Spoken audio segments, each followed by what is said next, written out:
Joe Biden can't hide from the fact that he is the president of high gas prices, and they're looking for anyone to blame, whether it's Putin, whether it's Republicans, whether it's the energy companies, whether it's COVID. The Democrats have a very big problem with 40-year high inflation, highest gas prices ever. When Joe Biden came into office, it was $2.38 a gallon for gasoline. American families paid $1,000 more, George, for energy last year than the year before. And on polling last week, 70% of Americans say more American oil and gas and less emphasis on climate. Less emphasis on climate. Senator John Barrasso there. He gets it. This is what has led to so many of the otherwise inexplicably self-defeating and absurd policies around energy that the Democrats are always pushing, for which the only upside is the fight against the imaginary war with CO2 that we're supposed to be waging all the time. But it really hurts families. I mean, $1,000 in extra energy cost. The all-time high gas price was just last week in this country was hit last week. Gas prices are down, I think down 7 cents from last week now, but still very high, which means all the products you buy are quite expensive, and the things that you need are going to be taking a bigger bite out of your budget all across the country. This is reality. Now, there are two ways that they're going to go at this because they recognize they got a big problem going into the midterms. When the economy is crappy and people are feeling the effects of high inflation, increasingly people are talking about stagflation, Clay, and maybe even a looming recession here, depending on what economic growth is this quarter. When that's happening, you don't have a lot of folks excited to go and vote for the party in power that's made a lot of bad decisions. So what is Elizabeth Warren offering on this? Well, this is actually a flashback to March 13th. She was on MSNBC, but you're going to hear a lot more of this. It's those big, greedy corporations. Senator Whitehouse and I and others have introduced a windfall profits tax that says if you're out there price gouging, you're going to have to give up a big chunk of your ill-gotten gains.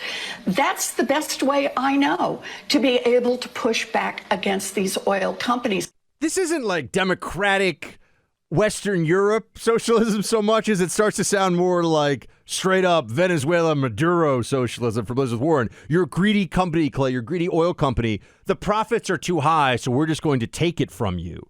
Well, and again, how do you define what a windfall profit is?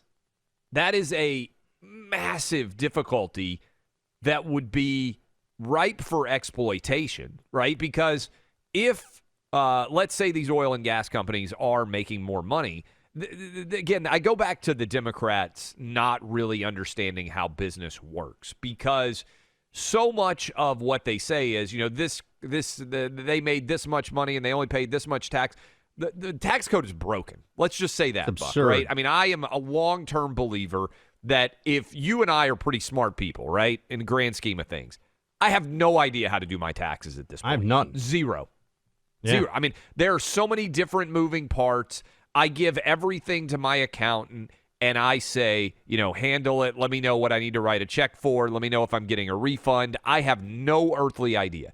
And I guarantee you the vast majority of people out there who are in any way involved in owning a business or trying to run, it's broken. So this idea of a windfall profits tax is broken at inception, because our tax code really should be, and this is where one of those things Steve Forbes got right back in the day, you should be able to pay your taxes by filing, like a postcard, right? Everybody should understand what they're paying. Everybody should play it, in my opinion. In an ideal world, we would all pay a flat tax. We would know exactly what we owe. There would be no complexity to it. I have zero confidence in the Democratic Party, which doesn't understand basic business right now, being able to try to make the oil and gas industry better when the reason why we're not producing as much oil and gas as we possibly could, Buck, is because they already have regulated us away from being able to do that. So now when you challenge these oil and gas companies, you're going to further disincentivize them from producing more oil and gas. That's the actual what the impact of this would be. So you have the demonize the corporations, which is what you were just talking about, taking their windfall profits tax and all this stuff. That's one option for the Democrats, because the make things better economically, get out of the way, less regulation, push for fossil fuel energy production to be at an absolute maximum in this country. Democrats ain't going to do that. That's not going to happen. So they're looking at going into a midterm with a weak economy and people upset, understandably, about it.